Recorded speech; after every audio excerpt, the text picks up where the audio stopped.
Hi, let's now turn to page 43 of the roadmap, and it is on person-centered planning. Okay. This is not something new. I know you have heard about person-centered thinking.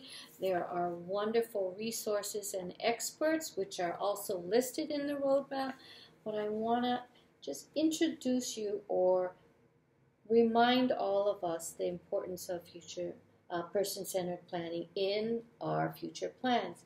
This serves as a foundation. Why does it serve as a foundation?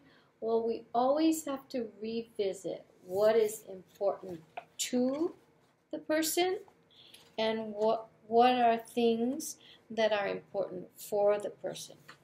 This is a balance, and I have given you some specific examples in the workbook that I'd like you to review when you have time.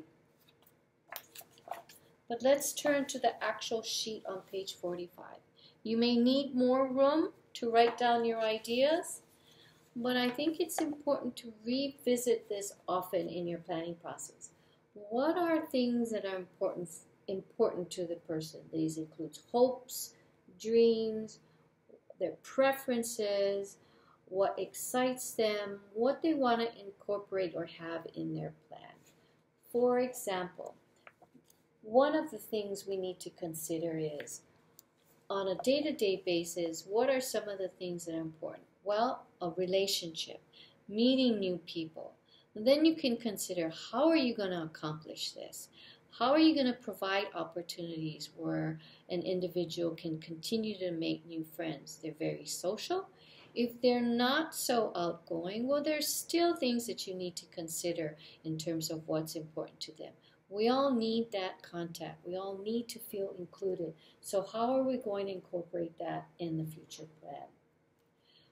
Often caregivers, family members, or members of our support network, there are some things that we think about first. Maybe, is this a safe thing to do? What kinds of risks are we willing to take in incorporating some of the wishes? So this is a balance, and this is a conversation that we continually need to have. It's often easier to think of safety issues. Well, catching the bus might not be a good idea because there's a lot of traffic.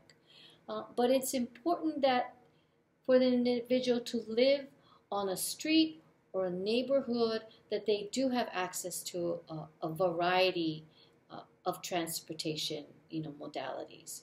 So again, this is a conversation that balances what's important to versus what's important for.